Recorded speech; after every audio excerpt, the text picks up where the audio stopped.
मिस्त्री गज़ाली आहे पनवाकिल जो, जंहिंजो तख़लुस गज़ाली आहे, उनजो नालो त ग़ुलाम हुसैन चाचड़ आहे, पर हिनखे गज़ाली जे हिसाब सां मशहूरु आहे, गज़ाली जे नाले सां। सो हिन पूरो मुकमल पंहिंजो जेको आहे सो खटनि जो जेको आहे हे एल्बम ठारायो आहे, जेके मुख़्तलिफ़ डिज़ाइनियूं आहिनि ऐं मुख़्तलिफ़ डिज़ाइन में हिन जा रंग भरियल आहिनि, जेको मां तव्हांखे ॾेखारे रहियो आहियां। कैमरामैन खे चवंदुसि त तव्हांखे ज़ूम करे ॾेखारे। ऐं तक़रीबन चए थो त हिन खां वधीक मूं वटि अञा ॿियूं बि तस्वीरूं आहिनि जेके मां हिन एल्बम में न आणे सघियो आहियां। ऐं उनखां अलावा मूं वटि मोबाइल में बि आहिनि ऐं मां सिंध ऐं पंजाब में बि पंहिंजी जेको आहे सो रोज़ी करण लाइ वेंदो आहियां। जेको दोस्त मूंखे जिते घुराईंदो आहे त मां होॾे वेंदो आहियां। ऐं साईं जन वेठा आहिनि। इहो तव्हां ॿुधायो त वाण घणे क़िस्म जो थिए थो? वाण तक़रीबन 20 वारो क़िस्म आहिनि, जंहिंमें सादो बि आहे, सुठो बि आहे ऐं स्पेशल बि आहे। उन में खोड़ क्वालिटियूं आहिनि जेके माना हिकिड़ो सन्हो आहे, हिकु थुल्हो आहे। ऐं उनखां बाद में उन वाणनि में जेको आहे सो चमक बि आहे, हिकिड़ी बग़ैर चमक जे बि आहे।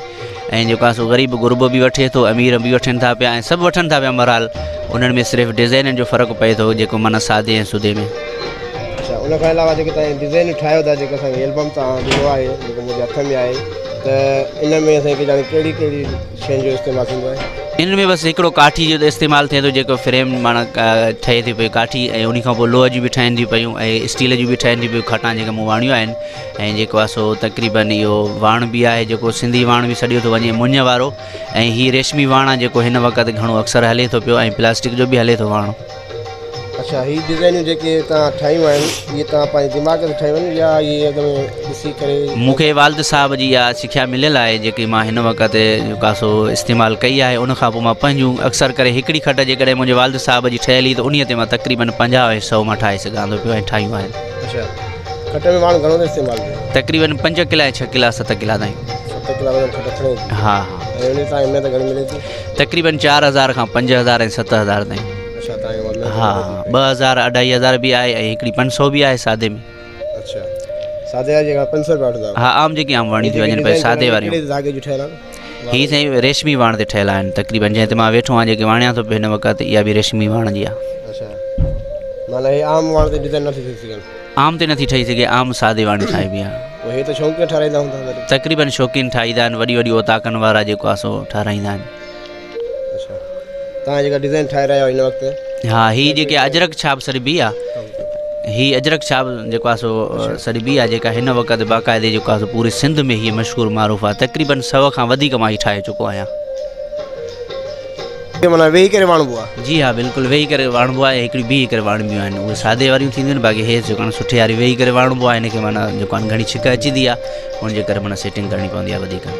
हा, उहे माना हा हा बिल्कुलु हा, हिन ते वेही करे वाणणो पवंदो आहे। तक़रीबन मां 2000 खां मुकमल शुरू कमु कयो आहे, बाक़ी 95 खां मां तक़रीबन थोरो घणो कमु शुरू कयो आहे। मुंहिंजो वालिद साहब मोहम्मद बचल नालो अथसि, ॻोठ समो चाचड़ जो आहे। जी जी हा, बिल्कुलु अलहमदिल्ला उन ई। तक़रीबन घणी डिज़ाइन थींदी जेके तव्हां मां ठाहे? तक़रीबन 200-300 मां डिज़ाइन हिन वक़्तु तयारु करे चुको आहियां। हा हा, बिल्कुलु। मां एतिरी बि चैलेंज कयां थो, जेकॾहिं हिकिड़ी खट केरु ॾिसंदो, उन ते जेकॾहिं मूंखे चवंदो त 100 खट कढी ॾे, त मां कढी वेंदुमि इनशाला पंहिंजे हिसाब सां। जेकॾहिं असां पंहिंजे शौक़ मां तव्हांखे असां खट वणायूं, सोच टीवी जे नाले सां तव्हां छा लिखी वेंदो? हा, बिल्कुलु सोच लिखी वेंदासीं इनशाला। ऐं पाकिस्तान जो झंडो मां छापे सघां थो ऐं खोड़ शयूं ॿी बि ठाहियूं आहिनि, ठाहे सघां थो। असांजो जेको लोगो ॾिसो था, हा बिल्कुलु ठही वेंदो, बिल्कुलु हा, बिल्कुलु अची वेंदो इनशाला। हिन में सभु कलर जेके एतिरी हिन में लॻल आहिनि। हा हा, लोगो में जेके लॻल आहे अजरक छाप लिखियलु आहे, हीअ अजरक छाप त मां ठाहियां त सिर्फ़ु कलर ई तब्दील करणा आहिनि, बिल्कुलु। ऐं बाक़ी सोच जी लिखाई इनशाला थी वेंदी। हा, बिल्कुलु थी वेंदी। फ्रेम माना ठहे थी पई काठी, ऐं उन खां पोइ लोह जी बि ठहनि थी पियूं ऐं स्टील जी बि ठहनि थी पियूं खटां जेके मूं वाणियूं आहिनि। ऐं जेको आहे सो तक़रीबन इहो वाण बि आहे, जेको सिंधी वाण बि सॼो थो वञे मुंझ वारो। ऐं हीअ रेशमी वाण आहे, जेको हिन वक़्तु घणो अक्सर हले थो पियो, ऐं प्लास्टिक जो बि हले थो वाण। अच्छा, हीअ डिज़ाइनियूं जेके तव्हां ठाहियूं आहिनि, इहे तव्हां पंहिंजे दिमाग़ ते ठाहियूं आहिनि या इहे ॾिसी करे? मूंखे वालिद साहब जी इहा सिखिया मिलियल आहे, जेकी मां हिन वक़्तु जेको आहे सो इस्तेमालु कई आहे। उनखां पोइ मां पंहिंजूं अक्सर करे हिकिड़ी खट जेकॾहिं मुंहिंजे वालिद साहब जी ठहियल ई, त उन ते मां तक़रीबन 50 ऐं 100 मां ठाहे सघां थो पियो ऐं ठाहियूं आहिनि। अच्छा, खट में माण्हू घणो इस्तेमालु? तक़रीबन 5 किला ऐं 6 किला 7 किला ताईं। 7 किला खट खणे? हा हा। ऐं उन सां महिनत घणी मिले थी? तक़रीबन 4000 खां 5000 ऐं 7000 ताईं। हा, 2000 2500 भी आहे ऐं हिकिड़ी 500 भी आहे सादे में। अच्छा, सादे वारी जेका 500 रुपया? हा, आम जेकी आम वाणी थी वञनि पियूं सादे वारियूं। कहिड़े धागे जी ठहियल आहे? ही साईं रेशमी वाण ते ठहियल आहिनि तक़रीबन जंहिं ते मां वेठो आहियां जेके वाणिया थो हिन वक़्तु इहा बि रेशमी वाण जी आहे माना हे आम वाण ते डिज़ाइन नथी थी सघे आम ते नथी ठही सघे आम सादे वाणी ठाहिबी आहे पोइ हे त शौक़ीन ठाराईंदा हूंदा तक़रीबन शौक़ीन ठाहींदा आहिनि वॾी वॾी ओताकनि वारा जेको आहे सो ठाराईंदा आहिनि तव्हां जेका डिज़ाइन ठाहे रहिया आहियो हिन वक़्तु हा ही जेके अजरक छाप सरबी आहे ही अजरक छाप जेको आहे सो सरबी आहे जेका हिन वक़्तु बाक़ाइदे जेको आहे सो पूरे सिंध में हीअ मशहूरु मारूफ़ आहे तक़रीबन 100 खां वधीक मां ही ठाहे चुको आहियां खट घणी असां तव्हांजी खाई वेंदी आहे तक़रीबन हिकु ॾींहं खां वठी 5 ॾींहंनि ताईं खाई वेंदी आहे अच्छा जी माना एतिरी तव्हां महिनत करणी पए थी हा बिल्कुलु करणी 5 ॾींहंनि में तव्हांखे 3000 या 2500 या 4000 में पोइ तव्हांजी जी हा बिल्कुलु आहे पर हाणे असां पंहिंजो जेको आहे सो महिनत ऐं पंहिंजो फल त अलाह ॾींदो पंहिंजी कयूं था कोशिशि ऐं माण्हू इन शइ ते माना जेको आहे सो अलहमदिल्ला असांखे सुठो रेफरेंस ॾींदा पिया ही छा आहे ही कहिड़ी शइ आहे ही असां पंजो चवंदा आहियूं हिनखे जेको ही खट खे हणण सां माना ही अंदरि थींदी आहे खट ऐं हिनखे घाटो करण जे लाइ हीअ रखियो वियो आहे हिन में कुल औज़ार टे इस्तेमालु थींदा न हिन में खोड़ औज़ार आहिनि ॿिया बि आहिनि चओ त ॾेखारे सघूं था पिया छा छा इस्तेमालु थींदो आहे हुनरमंद पंहिंजे औज़ार ॾेखारे रहियो आहे जेके तमामु काठी जा ठहियल आहिनि ऐं सनियूं सनियूं काठियूं लॻियल आहिनि जेको चवे थो त असांजे जेके इहे औज़ार आहिनि सभु हिन खट में इस्तेमालु कया वेंदा आहिनि ऐं अचो त संदसि पुछूं त कहिड़े कहिड़ी शयुनि में छा छा इस्तेमालु थींदो आहे ऐं कीअं इस्तेमालु छा छा आहिनि त सनियूं सनियूं काठियूं हीअ शइ आहे जेकी माप करे असां चइनि तरफ़ वञो हिनखे बीहाईंदा आहियूं जीअं खट अॻिते पोइते न थिए ऐं हीअ जेके आहिनि सनियूं किलियूं आहिनि जेके हीअ लोयूं बि ठाहियूं आहिनि जेके इहे असांजे माना हिन जाइनि ते कमु अचनि थियूं पियूं ऐं ॿियो नंबर रंग तब्दील कंदा आहियूं त पोइ सनियूं असांखे हलाइणियूं पवंदियूं आहिनि ऐं हीअ काठी वारी आहे जेकी थोरो साइज़ करण जे लाइ हूंदी आहे हीअ काठी वारी पुराणी डिज़ाइन माना ठाहींदियूं आहिनि ऐं हीअ जेकी आहे आख़िर में माना जॾहिं खट असांजी पुॼंदी आहे तॾहिं हिन सां ई असां जेको आहे कमु करे सघंदा आहियूं आङुरियूं कमु न करे सघंदियूं आहिनि हिन जॻह ते हिन जी जेको आहे सो आङुर सॼी वेंदी आहे असां हा जी जी ऐं हीअ पकड़ आहे जेकी आख़िर में सफ़ा जेको आहे न जॾहिं ईंदी आहे त पोइ असां हिनखे छिकींदा आहियूं हिन सां हिन खट जी घणा साल उमिरि थी तक़रीबन 20 खां 25 साल ताईं मूं वटि हिकिड़ी खट आहे जेकी तक़रीबन 28 सालनि जी माना पुराणी आहे जेकी हिते हिन वक़्तु मुंहिंजे वाल साहिब जो ठाही आहे वरी उन खे मां पाण रिपेयर कयो आहे बि आहे हा तक़रीबन उहा अञा बिल्कुलु टाइट पई आहे थी अञा वधीक उमिरि आहे हुनजी इस्तेमालु बि थींदी आहे बिल्कुलु हिन वक़्तु घर में हा बिल्कुलु आहे 1992 में जेको आहे सो मुंहिंजे वाल साहिब ठाही ऐं जेको आहे 2018 में मां उन खे रिपेयर ठाहियो आहे वाण बि साॻियो ई आहे सिर्फ़ु हिकिड़ो वाण तब्दील कयो आहे बसि हिकिड़ो ई मां खोलियो आहे जेको मथियां पासो जेको हीअं मां हाणे हलाए रहियो आहियां न हीअं इहो जेको आहे सो मां हलायो आहे बाक़ी उहो ई जेको हीअं में वाणियल आहे उहो उनजो वालिद साहिब जो ठहियलु हुयो तव्हांखे असां गुलाम हुसैन चाचड़ उर्फ़ गज़ाली सां तव्हांखे ॻाल्हि ॿोल कराईसीं ऐं उनखां मालूमात वरितीसीं ऐं उन सॼो ॿुधायो त खट में 7 किलो वज़न पए थो ऐं हिन खट जी जेका सो 28 साल उमिरि रहे थी पई 28 सालनि ताईं इहा खट माना मज़बूत ऐं असांखे चवण ईअं ई रहंदी जीअं आहे अगरि सफ़ाई हुजे त ऐं उनखां पोइ असांखे हिन नुस्ख़ो जेको ॿुधायो त जंहिंखे चेल में सूरु आहे त उहो माण्हू हिन ते सुम्हे त इनशा ताला चेल जो सूरु ख़तमु थी वेंदो सो हिन वक़्तु साईं गुलाम हुसैन इहो पंहिंजो खई बीठो आहे एल्बम जंहिंमें सभई तस्वीरूं आहिनि बिल्कुलु हीअ तव्हां खोले ॾिसंदव त तव्हांजा तमामु घणियूं हिन जी डिज़ाइनियूं आहिनि ऐं तमामु महिनतकश माण्हू आहे ऐं तमामु बहितरीनु हिन जी डिज़ाइनियूं आहिनि जेके असांखे बिल्कुलु लुत्फ़ु वॾो मज़ो ॾियनि थी पियूं ऐं उनखां अलावा तव्हांखे पाण उहो ॾेखारे रहियो आहे कैमरामैन मनोहर ड्राइवर सां गॾु अयाज़ अब्बासी सोच टीवी पनवाकिल सब्सक्राइब कयो हमारे पंहिंजो चैनल सोच टीवी के बेल आइकन के दबाएं कदें भी न विसारींदा सब्सक्राइब करें आपके अपने चैनल सोच टीवी को और बेल आइकन पर क्लिक करना ना भूलें don't forget to subscribe our channel Soch TV and press the bell icon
कढी दे माइक खाली माइक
बिस्मिल्लाहिर्रहमानिर्रहीम। जी नाज़रीन, हिन वक़्तु असीं मौजूदु आहियूं मसणमाले पनवाकल जे शहर मसलमाणे में, जिते हिकिड़ो पोरियत हुनरमंद पंहिंजे हुनर जो फ़न जो मुज़ाहिरो करे रहियो आहे ऐं अचो त उन सां ॻाल्हि ॿोल कयूं। हुन तमामु घणो जेको आहे सो पंहिंजे हुनर मां ऐं हुन पंहिंजो एतिरो त हुनर कयो आहे जो माशाअल्लाह पूरे सिंध लेवल ते मशहूरु आहे। हू हिकु खट जो वाणींदड़ आहे जेको पंहिंजी खटनि जी डिज़ाइन ते तमामु बहितरीनु नाला ऐं उन खां अलावा तारीख़ ऐं साल लिखे। अचो तव्हांखे हुन सां ॻाल्हि ॿोल करायूं। मुंहिंजो नालो ग़ुलाम हुसैन चाचड़ आहे। मां ॻोठ समूह चाचड़ जो रहवाशी आहियां। अल्हम्दुलिल्लाह मुंहिंजो वालिद साहब बि पुराणे अरसे खां वठी मशहूरु मारूफ़ कारीगर आहे खटनि जो ठोकण ऐं वाणण जो। ऐं अल्हम्दुलिल्लाह हिन वक़्त बि असां उन खां हीअ सिख्या वरिती आहे जेकी हिन वक़्त बि पूरी सिंध ऐं पंजाब ताईं मां वियो आहियां। ऐं सिंध में तक़रीबन ज़िला मूं न छॾिया आहिनि, सभिनि ज़िलनि में मां वियो आहियां ऐं हीअ कमु कारीगरी कई आहे खटनि वाणण जी। ऐं जंहिं मंझि मां काफ़ी जेको आहे न डिज़ाइना ठाहे चुको आहियां पंहिंजे ज़हन मुताबिक़ ऐं कुझु उस्ताद जे चवण मुताबिक़।